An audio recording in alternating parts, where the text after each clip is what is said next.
আজ এক নতুন ধরনের পাটিসাপটার রেসিপি ট্রাই করলাম। Hello everyone, good morning. প্রতিদিনের মতো সকালবেলা ঘুম থেকে উঠে পড়েছি। উঠেই দেখি বাইরে প্রচণ্ড বৃষ্টি পড়ছে। তারপর চলে গেলাম নিচে ব্রাশ করতে করতে বাইরে একটু ঘুরছিলাম।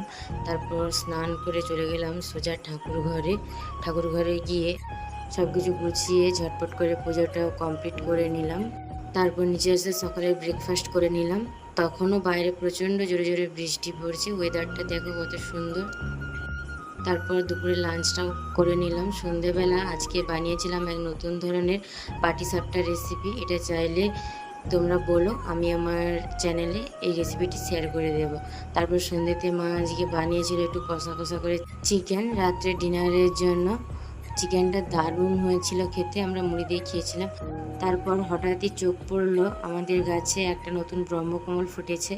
আজ এতটাই, দেখা হচ্ছে পরবর্তী কোনো নেক্সট। আজ এক নতুন ধরনের পাটিসাপটার রেসিপি ট্রাই করলাম।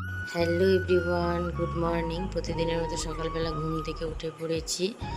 উঠেই দেখি বাইরে প্রচণ্ড বৃষ্টি পড়ছে। তারপর চলে গেলাম নিচে ব্রাশ করতে করতে বাইরে একটু ঘুরছিলাম।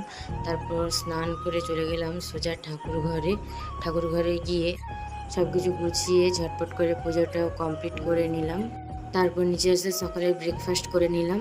তখনও বাইরে প্রচণ্ড জোরে জোরে বৃষ্টি পড়ছে। ওয়েদারটা দেখো কত সুন্দর। তারপর দুপুরে লাঞ্চটাও করে নিলাম। সন্ধেবেলা আজকে বানিয়েছিলাম এক নতুন ধরনের পাটিসাপটা রেসিপি। এটা চাইলে তোমরা বলো, আমি আমার চ্যানেলে এই রেসিপিটি শেয়ার করে দেবো। তারপর সন্ধ্যেতে মা আজকে বানিয়েছিল একটু কষা কষা করে চিকেন রাত্রে ডিনারের জন্য। চিকেনটা দারুণ হয়েছিল খেতে, আমরা মুড়ি দিয়ে খেয়েছিলাম। তারপর হঠাৎই চোখ পড়লো আমাদের গাছে একটা নতুন ব্রহ্মকমল ফুটেছে। আজ এতটাই, দেখা হচ্ছে পরবর্তী কোনো নেক্সট।